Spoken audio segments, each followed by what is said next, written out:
ప్రభువైన యేసుక్రీస్తు నామములో కూడి వచ్చిన ఈసీవై కుటుంబ సభ్యులందరికీ వందనాలు, శుభాలు తెలియజేస్తున్నాను. దేవాది దేవుని మహాకృప వలన మరొక వారము ఈసీవైలో వాక్య పరిచర్య చేయడానికి నాకు ఇచ్చిన అవకాశమును బట్టి ఆయనను ఎంతగానో స్తుతిస్తూ ఉన్నాను. మంచిదండి, మనము గత కొంతకాలం నుంచి చాలా అంశాలను నేర్చుకుంటూ వచ్చాం. గత వారము శాశ్వతమైన ప్రేమ అనే అంశం గురించి మనం ధ్యానం చేసుకున్నాం. ఈరోజు నుంచి మరొక అంశాన్ని మనం నేర్చుకునే ప్రయత్నం చేద్దాం. ఈరోజు అంశము సర్వాధికారి. క్రైస్తవ జీవితంలో లేకపోతే విశ్వాస జీవితంలో ప్రతి వ్యక్తి కూడా, ప్రతి ఆత్మీయుడు కూడా జ్ఞాపకం ఉంచుకోవాల్సింది విశ్వాస జీవితము అన్నది, లేకపోతే మనం ఎవరి యందైతే విశ్వాసం ఉంచామో ఆ వ్యక్తికి మనకు మాత్రమే సంబంధించిన విషయం. విశ్వాస జీవితం అనేది దేవునికి నీకు, దేవునికి నాకు, దేవునికి మీకు మధ్యలో ఉన్న ఆ సంబంధానికి సంబంధించినది మాత్రమే. ఆయన గురించి నువ్వు తెలుసుకోవాలి, నీ గురించి ఆయన తెలుసుకోవాలి. ఈ రెండిటిలో విశ్వాసి ప్రయత్నం చేయకపోతే, ప్రయాసపడకపోతే విశ్వాస జీవితం అనేది బలహీనపడుతుంది. ఈ ఇద్దరి మధ్యలో ఏ వ్యక్తి వచ్చినా, ఏ సందర్భం వచ్చినా, ఏ పరిస్థితి వచ్చినా దేవుని కంటే ఒకవేళ లేకపోతే నువ్వు ఎవరి అందైతే విశ్వాసం ఉంచి ఆత్మీయ జీవితం జీవించడానికి ప్రయత్నం చేస్తున్నావో ఆయన కంటే వేరే విషయం మధ్యలో వచ్చి అది నీ జీవితంలో ప్రాముఖ్యత సంపాదించుకుంది అనుకుందాం. దానికి ఒకవేళ నువ్వు ఎక్కువ ఇంపార్టెన్స్ ఇచ్చే ప్రయత్నం చేస్తే ఖచ్చితంగా ఆ విశ్వాస జీవితం అనేది, ఆత్మీయ ప్రయాణం అనేది ఖచ్చితంగా ఆగిపోతుంది, లేకపోతే బలహీనపడుతుంది. ఈ విషయము మనకు తెలియంది ఏం కాదు, కానీ మరొకసారి జ్ఞాపకం చేసే ప్రయత్నం చేస్తున్నాను. నువ్వు లేకపోతే నేను లేకపోతే మనము దేవునితో ఎలాంటి సంబంధం కలిగి ఉన్నాం? ఎవరితో అయితే నువ్వు సంబంధం కలిగి ఉన్నావో ఆయన గురించి నీకు పూర్తిగా తెలుసా? నా విశ్వాసము బలపడాలి అని అంటే, నా సంబంధము స్ట్రాంగ్గా ఉండాలి అని అంటే ఆయన గురించి నాకు తెలియాలి. ఆయన గురించి నువ్వు ఎంత ఎక్కువగా తెలుసుకునే ప్రయత్నం చేస్తే నీ విశ్వాసము అంత బలంగా ఉంటుంది. ఉదాహరణకి ఆమోస్ గ్రంథంలో 3వ అధ్యాయం 3వ వచనంలో ఇద్దరు సమ్మతింపకుండా కూడి నడుతురా అని క్వశ్చన్ మార్క్ ఉంటుంది. ఇద్దరు సమ్మతింపకుండా కూడి నడుతురా అంటే అర్థం ఏంటి? సమ్మతింపకుండా ఇద్దరు కలిసి ప్రయాణం చేయగలరా? సమ్మతించకుండా, ఒకరి అభిప్రాయాలు ఒకరు గౌరవించుకోకుండా ఇద్దరు ముందుకు వెళ్ళగలరా? ఖచ్చితంగా వెళ్ళలేరు అని దాని ఆన్సర్. అయితే ముందుకు వెళ్ళాలి అని అంటే అర్థం ఏంటి? సమ్మతించాలి, ఒకరినొకరు సమ్మతించాలి, ఒకరి అభిప్రాయానికి ఒకరు విలువ ఇవ్వాలి, ఒకరినొకరు గౌరవించుకోవాలి. ఏ విషయం మీద అయితే వారు కలిసి ప్రయాణం చేస్తున్నారో, ముందుకు వెళ్ళే ప్రయత్నం చేస్తున్నారో ఆ ప్రయాణంలో ఇద్దరు ఒకరినొకరు సమ్మతించుకోకపోతే ఆ ప్రయాణం ఆగిపోతుంది. లేకపోతే ఏ పని నిమిత్తమైతే ఒక ఇద్దరు వెళ్ళారో, లేకపోతే మనకు తెలుసు ఈ లోకానుసారంగా మనం ఆలోచన చేస్తే ఏదైనా ఒక ప్రాజెక్ట్ విషయంలో ఇద్దరిని అపాయింట్ చేశారని అనుకుందాం. ఆ ప్రాజెక్ట్ కంప్లీట్ అవ్వాలి అని అంటే ఇద్దరు వ్యక్తుల స్వభావము వేరేగా ఉండొచ్చు, అభిప్రాయాలు వేరేగా ఉండొచ్చు కదా, ఎవరి ఆలోచనలు వారికి ఉంటాయి. కానీ ఆ ఆలోచనలను ఆ ప్రాజెక్టులోకి తీసుకొని వస్తే ఆ ప్రాజెక్టు సక్సెస్ కాదు. ఇద్దరు కలిసి ఒక అండర్స్టాండింగ్కి వచ్చి వారిద్దరూ ముందుకు వెళితే తప్ప. అయితే ఈ అండర్స్టాండింగ్ అనేది దేనిని ఆధారం చేసుకొని ఉంటుంది? దేని విషయంలో సమ్మతించాలి కదా? ఇద్దరి స్వభావాలు వేరు, ఇద్దరి వ్యక్తిత్వాలు వేరు, ఆలోచనలు వేరు కదా, వారు పెరిగిన పరిస్థితులు వేరు, వారికి ఉన్న జ్ఞానం వేరు అయినప్పటికీ, వేరువేరుగా ఉన్నప్పటికీ వాళ్ళిద్దరూ ఖచ్చితంగా ఒక విషయానికి సమ్మతించాలి. దేనికి? ఈ ప్రాజెక్ట్ కంప్లీట్ అవ్వాలి అని అంటే దానికి కొన్ని రూల్స్ అండ్ రెగ్యులేషన్స్ ఉంటాయి. దానిని ఆధారం చేసుకొని వారిద్దరు కాంప్రమైజ్ అవుతూ వెళ్తే తప్ప ప్రాజెక్ట్ కంప్లీట్ కాదు. అర్థం అవ్వడానికి ఇంకా భార్యాభర్తలు ఉన్నారండి. భార్యాభర్తలు వారి వివాహ జీవితం అనేది టెంపరరీ కాదు, కొన్ని సంవత్సరాల కొరకు కాదు, ఇది లైఫ్ టైం, జీవితకాలం ఉండేది. జీవితకాలం ఉండాలి అని అంటే ఏం చేసుకోవాలి? భార్య భర్తను అర్థం చేసుకోవాలి, భర్త భార్యను అర్థం చేసుకోవాలి. వేరువేరు సాంప్రదాయాల నుంచి, వేరువేరు పరిస్థితుల నుంచి వచ్చినప్పటికీ ఒకరినొకరు అర్థం చేసుకోకుండా ఖచ్చితంగా ముందుకు వెళ్ళలేరు. ఒకరినొకరు సమ్మతించకుండా వారు ముందుకు తమ ఆత్మీయ జీవితాన్ని లేకపోతే దాంపత్య జీవితాన్ని కొనసాగించలేరు. ఒకటి, అర్థం చేసుకుంటేనే. అభిప్రాయాలు వేరే ఉండొచ్చు, కానీ ఒక విషయానికి వాళ్ళు కాంప్రమైజ్ అవ్వాలి. ఏ విషయానికి? వారిద్దరూ ఒకే జీవితం జీవిస్తున్నారు కాబట్టి. భార్యాభర్తలు అంటే వేరు వేరు కాదు, ఏక శరీరులై ఉంటారు, ఏక జీవితము, ఒకే జీవితము, ఒకే ప్రయాణం. వారిద్దరూ ఒకటే కాబట్టి ఇప్పుడు దేనికి సమ్మతించాలి? ఏ ఉద్దేశం అయితే దేవుడు వివాహ వ్యవస్థ పట్ల కలిగి ఉన్నాడో ఆ వివాహ వ్యవస్థ పట్ల దేవుడు కలిగి ఉన్న ప్రణాళికకు మన ఆలోచనలు మ్యాచ్ అవ్వాలి కదండి. మన అభిప్రాయాలు మ్యాచ్ అవ్వాలి. నా అభిప్రాయం మ్యాచ్ అవ్వకపోతే మ్యాచ్ చేసుకోవాలి. విరుద్ధంగా ఉన్నాను నా ఆలోచనలు అని అంటే తప్పదు, తగ్గించుకోవాలి, సరిచేసుకోవాలి. అలా సరిచేసుకుంటూ భార్య వివాహ వ్యవస్థ పట్ల దేవుడు కలిగి ఉన్న ప్రణాళికకు కాంప్రమైజ్ అవుతూ సమ్మతిస్తూ భార్య వెళ్ళాలి, భర్త వెళ్ళాలి. అలా వెళ్ళినప్పుడు ఆ వివాహ వ్యవస్థ, ఆ కుటుంబము చక్కగా కట్టబడుతుంది, ఆత్మీయంగా ముందుకు వెళ్తుంది. అది దాని అర్థం. సమ్మతింపకుండా ఇద్దరు కూడి నడుతున్నారు అంటే ఒక సిస్టమ్ అనేది ఒకటి ఉంది, దానికి మనము సమ్మతించాలి. ఆల్రెడీ అది ప్రీ డిఫైన్డ్, అది ఆల్రెడీ నిర్ణయించబడింది. ఆ సిస్టమ్ అనేది నిర్ణయించబడింది, వివాహ వ్యవస్థ అనేది నిర్ణయించబడింది దేవుని చేత. అది దానిని మార్పు చేయడానికి వీల్లేదు కదా. దేవుడే దానిని నిర్ణయించాడు, దానిలో ఏ మార్పు ఉండదు, ఏ లోటుపాటులు ఉండవు, దాంట్లో ఏ కొరత ఉండదు కదా, ఏ తప్పులు ఏమి ఉండవు. కాబట్టి మనలో మనిషి ఆలోచనలు, స్వభావాలు వేరు కాబట్టి తప్పిపోయే అవకాశం ఉంది. కాబట్టి మనమే సమ్మతించాలి, మనమే తగ్గించుకోవాలి, మనమే కాంప్రమైజ్ అవ్వాలి. అయినప్పుడు నేను నా ఆత్మీయ జీవితాన్ని, నా వివాహ జీవితాన్ని చక్కగా ముందుకు తీసుకువెళ్ళగలను. అంటే నాకు అవతల యొక్క సిస్టమ్ ఏంటో నాకు అర్థమైతేనే నేను నా జీవితాన్ని ముందుకు జీవించగలను. సిస్టమ్ను అర్థం చేసుకోవాలి, దానికి సమ్మతించాలి. ఎగ్జాక్ట్గా విశ్వాస జీవితము, ఎవరితో నీ జీవితాన్ని జీవిస్తూ ఉన్నావు? ఆత్మీయ జీవితం అనేది ఎవరితో? నీ భార్యతోనో కాదు, నీ భర్తతో కాదు, నీ చుట్టుపక్కల ఉన్న వాళ్ళతో కాదు. ఎవరి ఎందైతే నువ్వు విశ్వాసం ఉంచావో ఆయనతో నీ ఆత్మీయ ప్రయాణాన్ని కొనసాగిస్తూ ఉన్నావు, నీ జీవితాన్ని జీవించే ప్రయత్నం చేస్తున్నావు. అలాంటప్పుడు నీకు ఏమర్థం అవ్వాలి?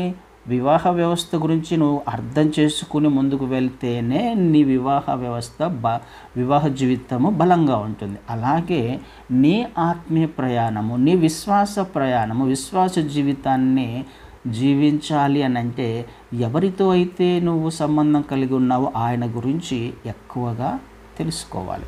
ఆ సిస్టమ్ గురించి నువ్వు తెలుసుకోవాలి. దేవుని గురించి తెలుసుకున్నప్పుడు నేను ఆయన కలిసి నా ఆత్మీయ ప్రయాణాన్ని, ఆయన నీ ఆత్మీయ ప్రయాణాన్ని ముగించగల సమర్థుడు.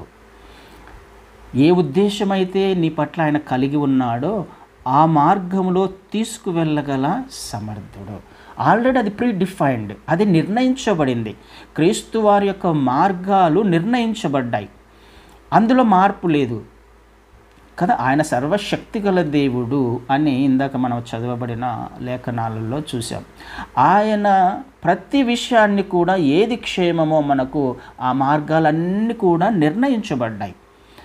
మనిషి ఆలోచనలు సంకుచితమై ఉండొచ్చు, కానీ ఫికిల్ మైండ్ అయి ఉండొచ్చు, కానీ చంచల స్వభావం కలిగి ఉంటుంది. కానీ దేవుని ఆలోచనలు చంచల స్వభావం కలిగినవి కాదు. ఆయన మార్గాలు పర్ఫెక్ట్ కదా, పరిపూర్ణమైనవి. అందులో మనకు క్షేమమే ఉంది. మనను గురించిన ఉద్దేశించిన సంగతులు క్షేమకరమైనవి, సమాధానకరమైనవి.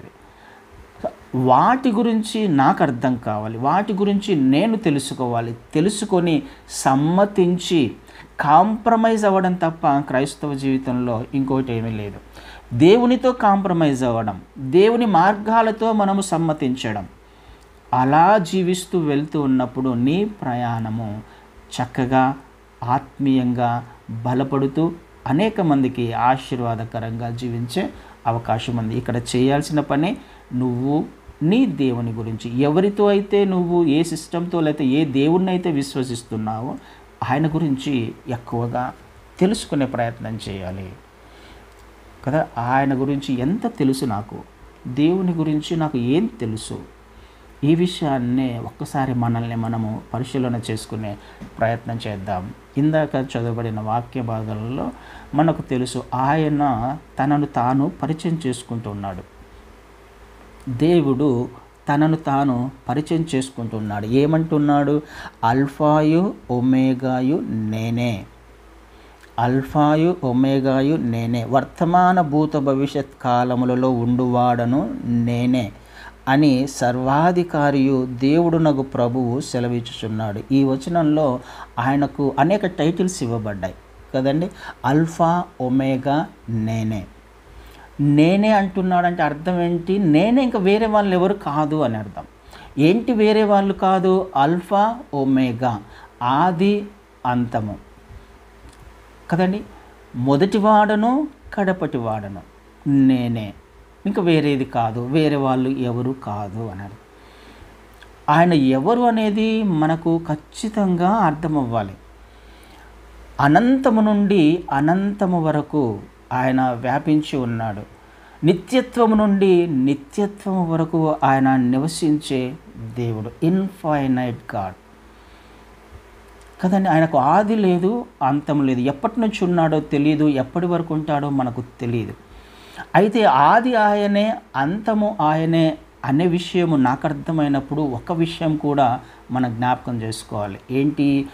ఆది ఆయనే, అంతము ఆయనే. మరి మధ్యలో ఉన్నది, మధ్యలో మనం వచ్చిన వాళ్ళము, ఈ రెండిటి మధ్యలో మనం ఉన్న వాళ్ళము కదా. సృష్టి జరిగింది. ఆది అంతము అయిన దేవునికి ఈ మధ్యలో సృష్టి జరిగింది.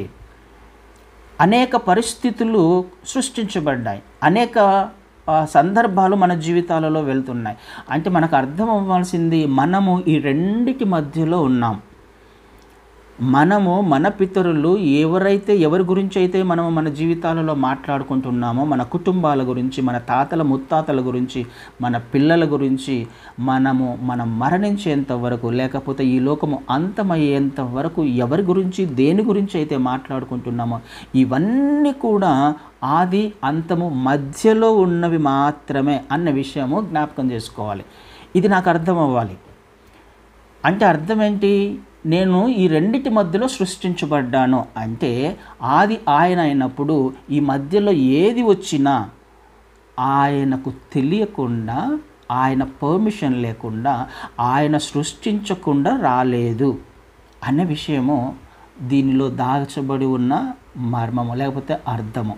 అల్ఫా ఒమేగా, ఆది అంతము మధ్యలో మనమున్నాము అని అంటే అర్థం ఏంటి అని అంటే మనము యాక్సిడెంటల్గా ఈ లోకంలోకి రాలేదు అని అర్థం. ఈ రెండిటి మధ్యలో ఏది వచ్చినా యాక్సిడెంటల్గా రాలేదు.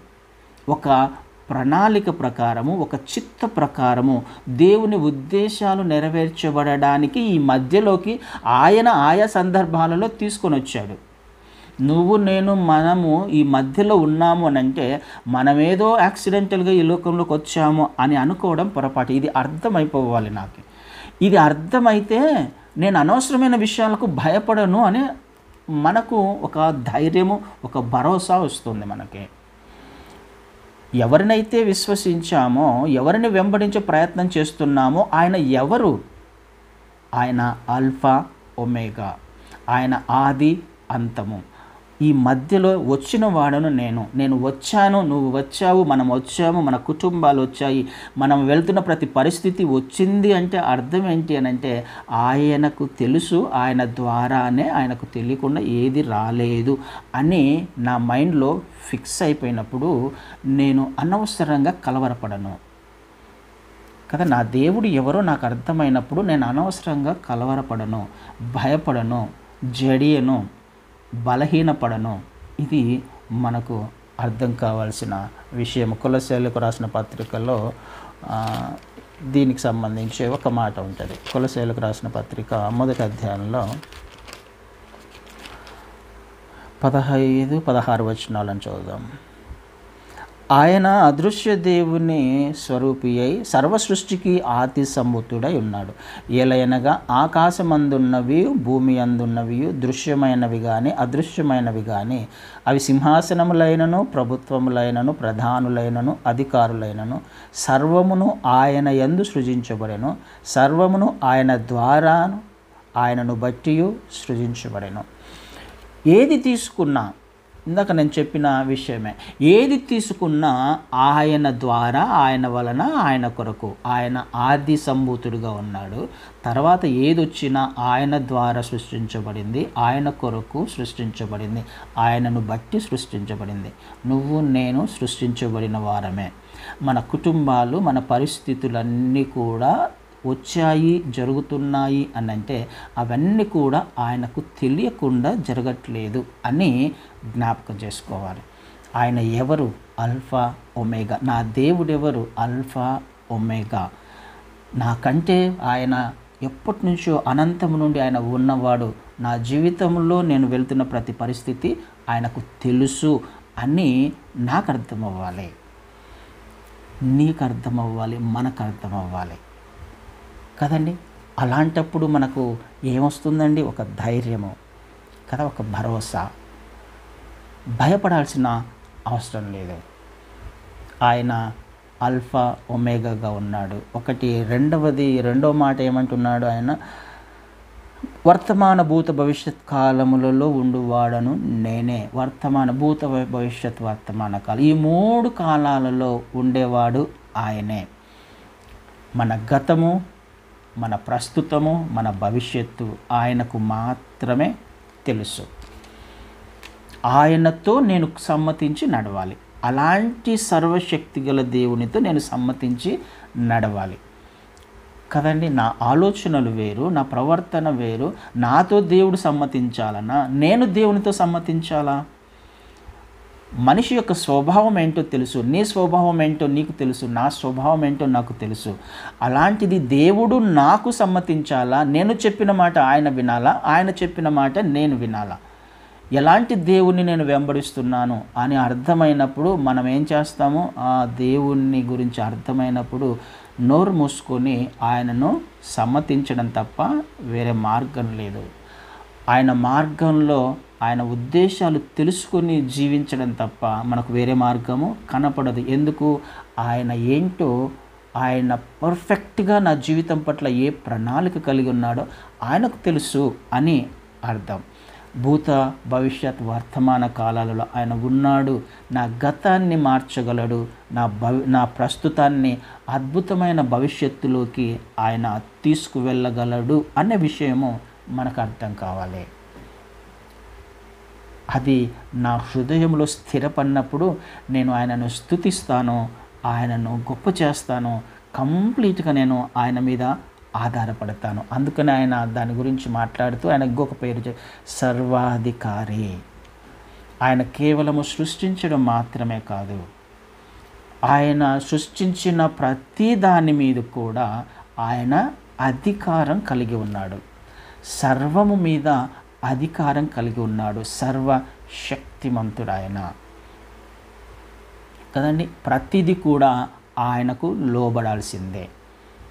ప్రతిదీ ఏది లోబడాలి అని అంటే ప్రతిదీ, ఏది సర్వము అన్నాడు. సర్వాధికారి అని అంటే సర్వము. ఆ సర్వము అనే దాంట్లో ఇది అది అని రాదు అనడానికి వీల్లేదు. ప్రతిదీ కూడా ప్రతి దాని మీద ఆయనకు అధికారం ఉంది. దీనిని మనము ఆయన సర్వశక్తిమంతుడు, ఎల్ షదాయ్ అంటున్నాం కదండి. ఎల్ షదాయ్, ఎల్ అంటే గాడ్ అని, షదాయ్ అంటే ఆయన సర్వశక్తిమంతుడు అని, దేవుడు సర్వశక్తిమంతుడు అని అర్థం. Almighty God. ఉదాహరణకి వేటి మీద అధికారం కలిగి ఉన్నాడో ఫాస్ట్గా కొన్ని వచనాలను చూసే ప్రయత్నం చేద్దాం. ఇర్మియా గ్రంథము 32వ అధ్యాయంలో, ఇర్మియా గ్రంథము 32:27 వచనాన్ని చూస్తాను. 32:27 నేను యెహోవాను, సర్వ శరీరులకు దేవుడను, నాకు అసాధ్యమైనది ఏదైనా ఉండునా. నేను యెహోవాను, నేనే వేరే వాళ్ళు కాదు. అంటే మనం ఎవరినైతే ఆరాధిస్తున్నామో ఆయననే చెప్పుకుంటున్నాడు. నేను యెహోవాను, సర్వ శరీరులకు దేవుడను. మన గురించి ఆయన చెప్తున్నాడు, మీకు నేను దేవుణ్ణి. మనము సర్వ శరీరులమే కదండి. మనము ఈ ఆల్ఫా ఒమేగా మధ్యలో వచ్చిన వారమే కదండి. మనకు ఆయన దేవుడిగా ఉన్నాడు. నీ శరీరంలోనే కాదు, నీ జీవితంలో, అంటే సర్వ శరీర సృష్టి చేసింది, లేకపోతే మన శరీరాలను, అవయవాలను సృష్టించిన వాడు ఆయన, నిర్మించిన వాడు ఆయన. నీ జీవితంలో నువ్వు వెళ్తున్న ప్రతి పరిస్థితిలో ఆయనకు తెలియనిది ఏమీ లేదు అని అర్థం. నేను దేవుడను, నువ్వు వెళ్తున్న ప్రతి పరిస్థితికి ఆయన దేవుడు. అది సంతోషమా, దుఃఖమా, వేదననా, ఆనందమా, ఏ పరిస్థితి అయినా ఆయనకు తెలుసు. ఆయన దాని మీద అధికారం కలిగి ఉన్నాడు. అధికారం కలిగి ఉన్నాడు అన్న విషయం జ్ఞాపకం చేసుకోవాలి. అధికారం కలిగి ఉన్నాడు అంటే అర్థం ఏంటి? ఆయన దానిని మార్చగలడు అని అర్థం, దానిని ఆజ్ఞాపించగలడు అని అర్థం కదండి. అధికారి అని అంటే ఆజ్ఞాపించగలడు.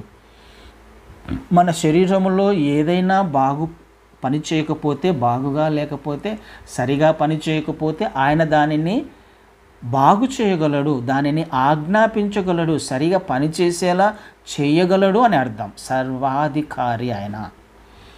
ఆయన సర్వ శరీరులకు దేవుడు, ప్రతి పరిస్థితికి దేవుడు, ప్రతి పరిస్థితిని కూడా ఆయన ఆజ్ఞాపించగలడు. ఈ విషయాలన్నీ నాకు అర్థం అవ్వాలి. మనకు తెలియని విషయాలు ఏం చెప్పట్లేదు, కానీ మళ్ళొకసారి జ్ఞాపకం చేసుకునే ప్రయత్నం చేద్దాం. నా దేవుడు ఎవరు? Alpha omega. నా దేవుడెవడు? సర్వాధికారి, ఎల్ షదాయ్, సర్వశక్తిమంతుడు ఆయన. ఆయనకు అసాధ్యమైనది ఏది లేదు అని ఆయననే చెప్పుకుంటున్నాడంటే ఆయన అబద్ధం చెప్పేవాడు కాదు కదా. అలాంటప్పుడు నేనేం చేయాలి? ఆయనను కంప్లీట్గా విశ్వసించాలి, ఆయన మీద ఆధారపడే ప్రయత్నం చేయాలి. యెహెజ్కేలు గ్రంథంలో మనకు తెలుసు 37వ అధ్యాయంలో ఏముందో. యెహెజ్కేలు గ్రంథం 37వ అధ్యాయంలో అక్కడ ఒక ఎముకల లోయ చూస్తూ ఉన్నాం. యెహెజ్కేలు గారికి వచ్చిన దర్శనము. యెహెజ్కేలు గారిని ఎముకల లోయలోకి తీసుకుని వెళ్తాడు. ఏముంది అక్కడ? ఓన్లీ ఎముకలే ఉన్నాయి కదా. జీవము లేని ఎండిపోయిన స్థితి, హోప్లెస్ కండిషన్ కదండి. ఆయన ఏమి చేయగలడు, ఆయన ఎవరు అనే విషయం మనకు అర్థం కావాలి. ఈ విషయం తెలుసు కాబట్టి డైరెక్ట్గా చెప్తున్నాను. యెహెజ్కేలు గారిని తీసుకెళ్తే అయితే ఒక మాట చదివే ప్రయత్నం చేద్దాము. ఇవన్నీ తెలుసు. 4వ వచనాన్ని చదువుతాను నేను. 37వ అధ్యాయము 4వ వచనంలో, అందుకు ఆయన ప్రవచనం ఎత్తి ఎండిపోయిన ఈ ఎముకలతో ఇట్లనము, ఎండిపోయిన ఎముకలారా, యెహోవా మాట ఆలకించుడి. ఈ ఎముకలకు ప్రభువైన యెహోవా సెలవిచ్చినదేమనగా, ఎవరికి? ఎముకలకు దేవుడు సెలవిచ్చిన మాట కదండి. ఎండిపోయిన ఎముకలారా, ఎండిపోయిన ఎముకలతో మాట్లాడమంటున్నాడు. ఎండిపోయిన ఎముకలతో మాట్లాడాలి అని అంటే అర్థం ఏంటండి? ఆ ఎముక దేవుని మాట వింటుందనే కదా అర్థం చేసుకోవడానికి ప్రయత్నం చేద్దాం. ఎందుకు మాట చెప్తున్నాను అని అంటే, నీ జీవితంలో ఏ పరిస్థితి అయినా, ఏ ఎండిపోయిన స్థితి ఉన్నా, ఏ సమస్య అయినా ఆయన మాట్లాడగలడు. ప్రతి పరిస్థితితో ఆయన మాట్లాడగలడు. ప్రతి పరిస్థితి మీద ఆయనకు అధికారం ఉంది. ఎముకతో మాట్లాడమంటున్నాడు అని అంటే మాట్లాడగానే జరిగిన విషయం ఏంటి? అక్కడ ప్రవచనం ఎత్తి ఒక మాట ఆయన మాట్లాడితే అన్నీ కూడా జీవాన్ని పొందుకున్నాయి కదండి. ఒక సైన్యముగా తయారైంది. శూన్యములో నుంచి భూమిని సృష్టించిన దేవుడు, సమస్త సృష్టిని చేసిన దేవుడు, ఎముకలలో నుంచి మనిషిని, జీవాన్ని తయారు చేసిన దేవుడు, నీ జీవితంలో నీ పరిస్థితుల గుండా నువ్వు వెళ్తున్నావేమో, అననుకూల పరిస్థితుల గుండా, అసమాధానము గుండా కదా, కుటుంబము సరిగా లేదేమో, ఆత్మీయ జీవితము సరిగా లేదేమో, మానసికంగా కృంగిపోయామేమో, కృషించిపోయామేమో, ఆర్థికంగా చితికిపోయామేమో, ఏ పరిస్థితి గుండా నువ్వు వెళ్తున్నా ఆ పరిస్థితులతో ఆయన మాట్లాడగలడు. అందుకనే ఆయన గురించి నువ్వు తెలుసుకోవాలి, నేను తెలుసుకోవాలి, మనం తెలుసుకోవాలి. ఆయన ఎవరో నాకు అర్థం అవ్వాలి. ఆయన సర్వాధికారి, సర్వశక్తిమంతుడు. ప్రతి పరిస్థితితో ఆయన మాట్లాడగలడు.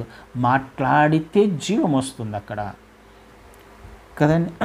9వ వచనంలో, అప్పుడు ఆయన నరపుత్రుడా, జీవాత్మ వచ్చినట్లు ప్రవచించి ఇట్లనము, ప్రభువకు యెహోవా సెలవిచ్చినదేమనగా, జీవాత్మ నలుదిక్కుల నుండి హతులైన వీరు బ్రతుకున్నట్లు వారి మీద ఊపిరి విడుము. ఎక్కడైతే చనిపోయారో నలుదిక్కుల నుంచి కదండి, ఎక్కడి నుంచి ఎక్కడైతే నువ్వు చితికిపోయావో, ఎక్కడ నీ సమస్య ఉందో, ఎక్కడ అవమానించబడుతున్నావో, ఎక్కడ నిందించబడుతున్నావో, ఏ పరిస్థితులలో నువ్వు అక్కడనే నీకు జీవము ఆయన తీసుకురాగలడు.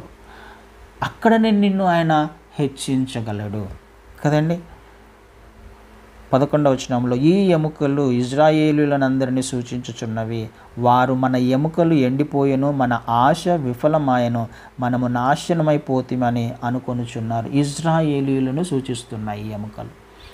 ఎండిపోయిన స్థితి. ఇజ్రాయేలీయులు అంటే మనమే, మన స్థితి. మనల్ని సూచిస్తున్నాయేమో ఈ ఎముకలు.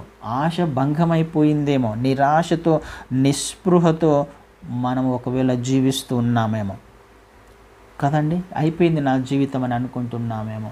అనుకోవడానికి వీళ్ళది. ఏ పరిస్థితి అయినా ఆయన మార్చగల సమర్థుడు. ఆయన చేయి మించిపోయిన పరిస్థితి ఏదీ లేదు అనే విషయం మనకు అర్థం అవ్వాలి. మనము వెంబడిస్తుంది ఎవరిని? ఆయన తెలిసినప్పుడు నేను సమ్మతించడం తప్ప ఏమి చేయకూడదు. మన ఆలోచనలు తీసుకురాకూడదు. ఇంకా మన నిర్ణయాలు ఆయనకు చెప్పకూడదు. లేకపోతే ఆయనను పక్కన పెట్టి మనంతకు మనం జీవించే ప్రయత్నం చేయకూడదు కదండి. మనంతకు మనం నిర్ణయాలు తీసుకుంటూ ఉంటాం. మన శక్తి మీద మనం ఆధారపడే ప్రయత్నం చేస్తూ ఉంటాం. మనం ఆయనను వెంబడిస్తున్నాము అని అంటే ఆయన ఏదైతే ముందుగానే నిర్ణయించాడో దానికి సమ్మతిస్తేనే మన ఆత్మీయ జీవితము లేకపోతే ఆశీర్వాదాలు మన జీవితాలలో వస్తాయి. మనం ఎందుకు ఆశీర్వదించబడలేకపోతున్నాము, లేకపోతే ఆత్మీయంగా బలపడలేకపోతున్నాము, బలహీనంగా ఇంకా ఉంటూ ఉన్నాము, పరిస్థితులు ఎందుకు మారట్లేదు అని అంటే సమ్మతించట్లా. ఆయనతో నేను సమ్మతించట్లా. ఆయన ఎవరో నాకు ఇంకా సరిగా అర్థం కాలా.